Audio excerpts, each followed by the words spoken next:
Okay, there goes another half hour. I think this picks up, and again, there's only 12 verses, so we're going to get it on this one. I think it's 6. Could be 7. I've lost track. When I download it to my computer, it'll break it down. There'll be a video. There'll be 6 or 7 of them, broken down by half hours. Every time it goes off like that, on this new card, it's 29.59 minutes, 30 minutes each. So I had to say part 1. I created a video using, the first one, and then I created a video. The bad thing is they take forever. I had four parts of chapter 21 yesterday at 9 o'clock. When I got them all, I created a video from all 4. I was going to do 4 at one time. Took 12 hours. So, some were faster than others. I'm going to try it again tonight with this tape. But I'm only going to do one at a time. They usually take about 2 hours. They might start out saying it's 2 hours and 45 minutes, but it ends up being about 2 hours. And now, with 4, that would have been only 8 hours instead of 12. Or 11 and a half, actually, is what it was. So I'm going to try that with this tape. But surely we'll be able to finish up. That if he made himself an offering for guilt, it is an offering of oneself and soul to God for the guilt of sinning of the Jewish people, the witnesses, in return for possibly seeing his children and having long life as a covenant. Again, important to me. I didn't forget that they told me I was going to die, and I didn't know and didn't expect the cancer to be removed. I just assumed it was there, and I didn't think about it much. That it wasn't active, or cancer of the lungs is not going to kill me. I don't know if it was denial, but there must have been some denial in it. The offering is only a test of his devotion to God, as was the binding of Isaac. It's the same type of thing. Will you trust God to give you long life? A life that you were told was going to be terminated soon. By going through his fire of refinement, which he never really explained to me. He just said there's going to be a lot of pain involved. Said, hey, pain's my name. I've been going through it my whole life. Little did I know. Yeah, I knew pain throughout my life. But when after God spoke to me, things got worse. Some of the things, no low he won't stoop to elicit emotions from me, to remove them. And it's worked. I don't know why he's still doing this. He says, it's fine, Tony. Yeah. I said, just seal it all. He told me he's going to put his power on it and make sure as I get back into the world and, I'm not dealing with just him and the angel of his presence, that the Holy Spirit, who is a person, okay? Holy. He says, I got to have 2 holies when I'm around Keith, because he's a human being and I'm an angel. Yeah, this is what I had to call him for 15, 16 years. I got a nickname for him now, which I'm not allowed to tell you. Holy Spirit person, holy. Holy. And that's why he says 2 holies. Holy at the beginning and holy at the end. And the word person. That's for the Jewish people. Yeah, but he's right beside me. He knows I'm talking to him. Holy Spirit person, holy. Yes, Keith? See, he'll answer. Now, angel of his presence. Nothing. Yeah. Okay, Holy Spirit person, holy. With the test of devotion, when it is set before him, is set before the righteous servant Moshiach, the new covenant has already arrived. That's why, in Malachi 3, God says, the angel of the covenant you desire, sin forgiveness of Jeremiah 31, is already on the way. It's for this. And it's more applicable to Jesus if you try to put him in there. Presumably he had gone through a test. It's not in the Gospels, of course. And they don't think he was just a regular man like me. That man, and he called his cousin John the Baptist Elijah. Well, Elijah's the one who gets delivered, the covenant of sin forgiveness. You look to David for the covenant of friendship, but of course I'm both, so they come from me. They have not been delivered. I need help publishing the books. That's how God wrote it. And it actually says that. These covenants, basically, I have to reread it, don't go into effect until the books are published, which gives and it has to be a big publisher who can send these books all over the world to give every Jew a chance to read it, to understand God is here. You know, the many, the witnesses, become a multitude. My spoil. My portion is the many.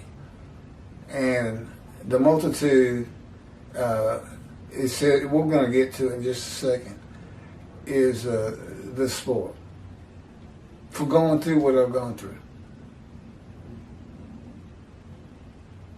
The new covenant has already arrived, and all of the iniquities of sins of the Jewish people are forgiven. And God remembers them no more. The guilt, which is an emotion, is from not following the laws and teachings of God by the Jewish people. God's forgiveness of the sins in and of itself removes the guilt. If they believe, if they listen to the teacher, it's here. This is real. So get your Bible. Turn to Jeremiah 31. Let me show you two. Let me show you exactly what I'm doing on this tape. You know, this is on 52. This is on the description of the righteous servant. And, of course, that's me. Definitely matched 53:10. Crushed with disease. He did give me long life. And, again, the covenant, make the many righteous. Well, everybody's going to be righteous for a day or two.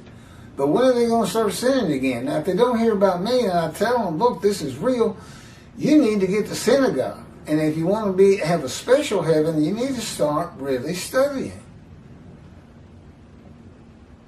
It's a great plan by God. No, it's no millennial era that a man made up, Mr. Ramban. You just make stuff up. It's basically his wishes. This is how the world would be, and I'd be happy. He would be happy. The world is just to worship God. The entirety of the world.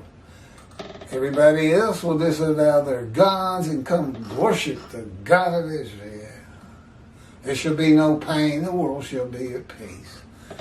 Typical religious person, right? I mean, leader.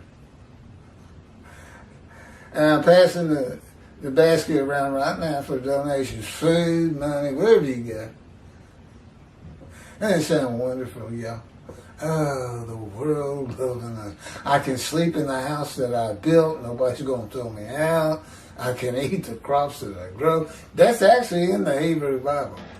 And I got it in here somewhere. God talks about that. That was heaven for them. That was their Messianic era. They built their house. They won't stay in it. People come take it. This was antiquity. Grow your food. They come and take that too. Hey, look, he's got food. Let's go get him. Let's go get him. It's like some old Western movie or something. The test of devotion is revealed here with Jeremiah 31, providing when God is coming with the new covenant, the time to come. The land blooms again, ruined cities restored, Jerusalem rebuilt. That is manifested in Malachi 3 by the angel of the covenant. Where's the covenant? God just made a new covenant with us. Land blooms, everything's rebuilt. How? Who do you think's got it? I bet it's described in Isaiah 53. Oh, you mean it's all of the Jewish people as one man, Israel?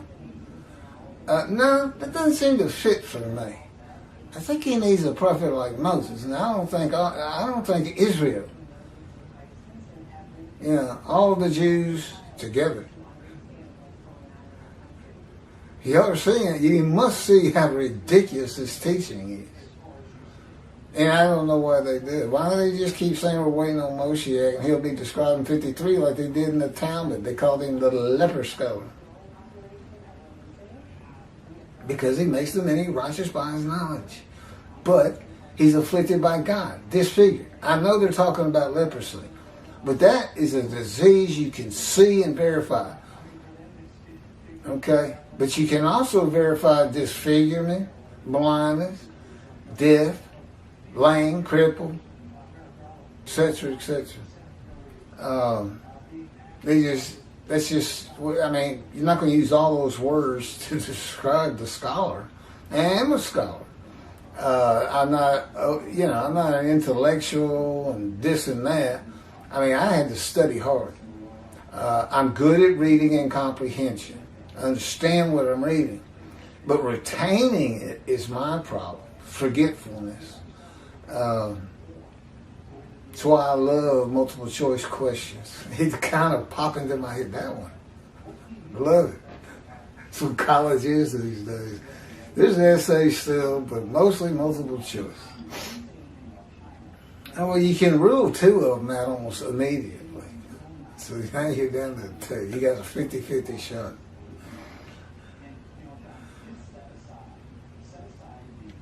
But, okay. That is manifested, Malachi 3, by the angel of the covenant.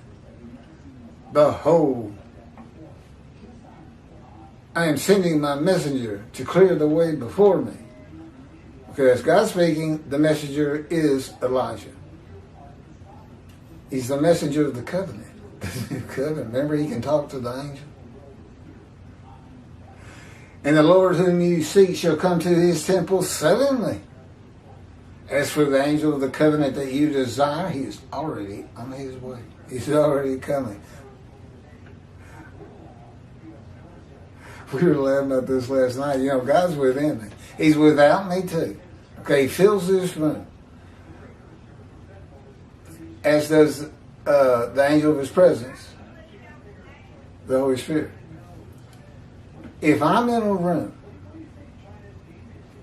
and I'm going to give a speech, and it's filled with people, okay, including the witnesses or you or anybody watching this, you will be sitting in the presence of God himself. I mean, absolutely within his presence. Not just in front of him. His presence is going to surround your body head to toe. The difference with me, when God says, that's the Shekinah. I don't think anybody's ever really known for sure what the Shekinah is, although it appears in the Hebrew Bible when God enters, I believe, is it the first temple or second temple? I'm not sure either. On the east side, from the east gate. They could apparently see it. I don't know. It would have looked like a cloud, if anything. It flows through me. It doesn't surround me. I become part of the Shekinah. It flows through me. My spirit is blended with the Spirit and God's presence. That's how special. This is what he's done for. And of course, you know, nobody knew this. Nobody knew that every prophet, if you talk to God, you're experiencing everything I'm going with. This is all new. And I even heard some people say, well, no, Moshiach's going to come up and he's going to open up the Torah to us. Well, that can't be done. They've nitpicked that thing to death. But I'm opening the book of the prophets to you. Everybody. If they're conversing with God to write his words, or write his words as though he's saying them to the Jewish people, they're man divine beings, which, as I have said from the book of Joshua, the captain of the Lord's host, who is a Gentile and a harbinger of myself, a righteous servant Moshiach, he's asked by Joshua, Are you one of us, Israelite, or are you of the enemy? And he says, no, I am captain of the Lord's host. Now I have come. That's why he's a harbinger. I guess omen might even be it. But because we never see him again, now I've come. And you can't find him again. He's gone. Who'd you come for? You know. But anyway, in those 3 verses, you can identify. And I've already read through it. It's in other videos, and of course it's in the book. But you know that the captain is a man of divine beings, and he's captain who is a host of the Lord's host. So a man of divine beings is a host. And I've gone over that too. There are only 2 covenants. Okay. Following God's testimony, behold, I am sending my messenger. One God, in brackets, of Israel. One angel of his presence in the new covenant.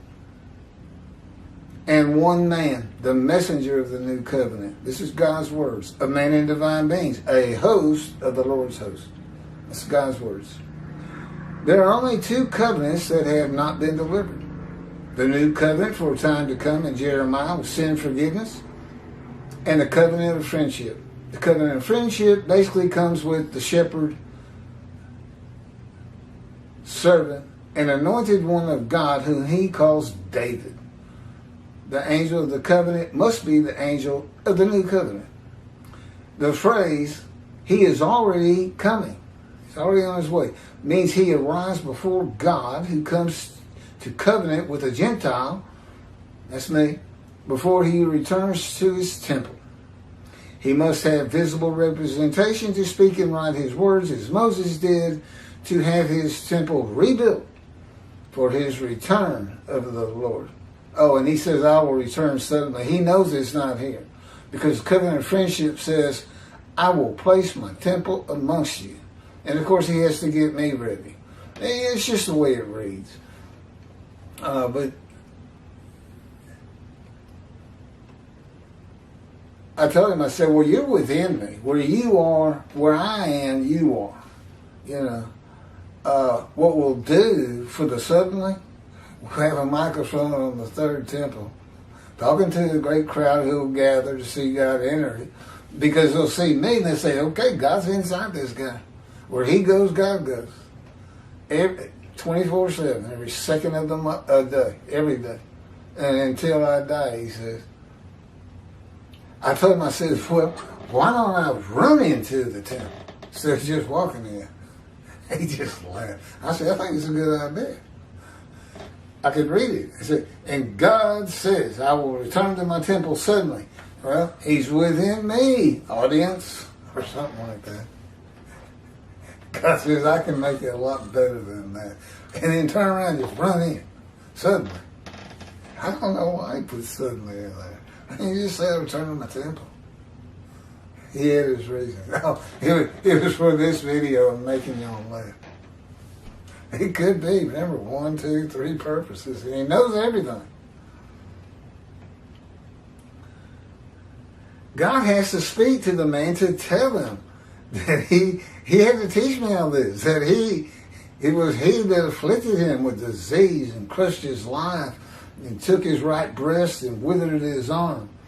It must be a life-threatening disease, for God tells him that he might receive long life after choosing to crush him with the disease. And in verse 12, he is exposed to death. God also has to prepare him to be a prophet. That would be me. As he did Ezekiel.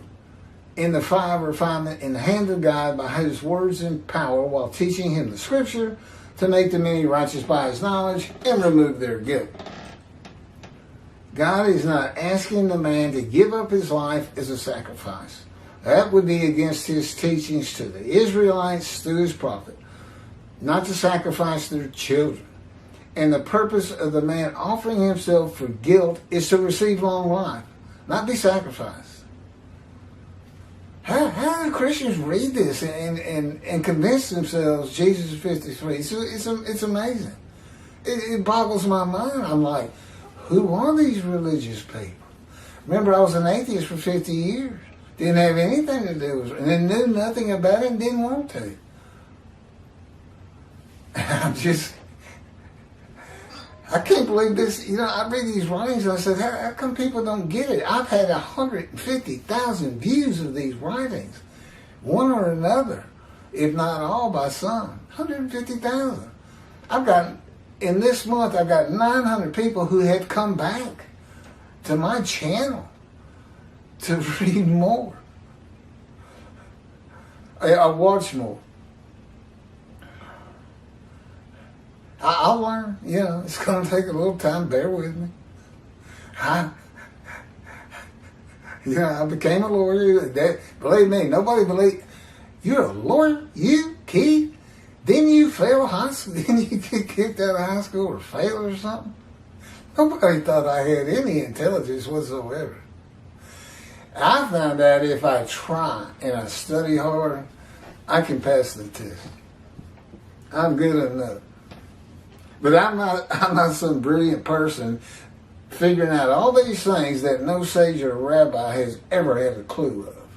Okay, so this Gentile atheist of 50 years suddenly becomes the smartest rabbi and sage and theologian of the Jewish people of all time. Now, is that possible, people? You know he's talking to me. You know it, because it's not possible. Even I know that. I failed ninth grade.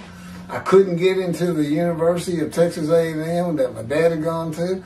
I had to take 4 courses in the summer between high school and the start of the fall semester at Texas A&M, and pass them with basically B and no F's. I did get 1 D, but all my B's made up for it. That D was so close to being an F. It was calculus. It's not my strong suit. Math, chemistry, astronomy, anything. I'm just good at comprehending what I read and say. And that's all I need. God will take care of the rest.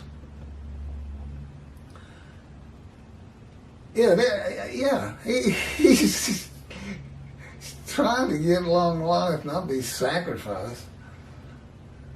Or even Jesus believed he was going to get long life. Again, he's on the cross. Father, Father, why have you forsaken me? He gets it. He's about to die. He's about to release his ghost, as he says, to God. He's about to give up. I was in an ambulance for 8 hours with, bleeding out. And I had to keep myself awake. There was attendants back there. I didn't stop talking to them. I was just getting too weak. I just knew if I fell asleep, that was it. I wasn't coming back. I tried. Here he is, and I released my ghost to you. Father, Father, why are you forsaking me? Because he knows now he's going to die. He knows he's not the man of 53. Because he's exposed to death and gets long life. Somebody will say, well, it says mine. Well, it does. But that was just for me to scare me in a test of devotion. Yeah. The reality is, there is no guilt of sin for the man to bear. There shouldn't be. Because all sin's been forgiven when I'm here, when my books are published. The new covenant with sin forgiveness of all the Jewish people on earth has arrived before the offering is made. It had arrived, but I still haven't given it out. And John the Baptist is his cousin. And I told you, he says John the Baptist is Elijah. He quotes that same verse from God, except he leaves out the angel of the covenant. He just has in there, I send my messenger before me, and I will return to my temple. Well, God's in his temple at the time, people. Okay? He doesn't have to return to anything. None of it makes sense. The whole story of Jesus is a myth. It's just a story. And there's different versions of it. They just didn't get canonized. Wrath upon them. You see how if you're telling them who I am and they come to listen to me, I'm just going to leave with burning ears. And they're going to go say, that's it. I'm going to build another I'm going to build a cross and crucify that guy. And the Muslims are going to be saying, what? Muhammad was the last messenger and prophet of God. They said, well, that's not what the Jews say. They say he's here today. And he's in the Hebrew Bible. That's it. Jihad. Anybody see this guy killing? Yeah. Cut his head off. That's fine. I say, bring it, Muslims. Bring it, Christians. Why? Because God's with me. I figure he needs me as his representation. He's not going to let them take me down. And I need a fast motorcycle. I'm going to be too old to ride a motorcycle, it looks like. I don't know if we're ever going to get there. Which really is bad. I mean, come on, Jewish people. Don't you want the Christians, to say, listen, forget Tobiah saying Jews from Judaism. It's not Israel. We've been waiting for Moshiach. The Talmud tells us he's described in 53. Well, guess what? He's here. And he fits the verses. And he has an Isaiah 53 commentary that just shows primarily why Jesus doesn't fit anything, much less 53:10. By the way, he does have an abode in the New Testament. He eats at his house with some friends one time. Somebody want to describe that for me? I bet you can. When I get my abode, and I will, because God's with me, which means Emmanuel, well, that's God with us. Everybody's going to take pictures of it with their phones. Yeah, that's where he lives. We're supposed to honor it. Well, I think that means just accept it. And of course, God's in there, so maybe you do honor it, because God's living in there with that, with the righteous servant Moshiach, whose name is Keith. Keith. Well, he calls David, the Moshiach, my servant David, a shepherd, a teacher. I'm his servant, a shepherd, that he calls Keith. Yeah. Who is also David.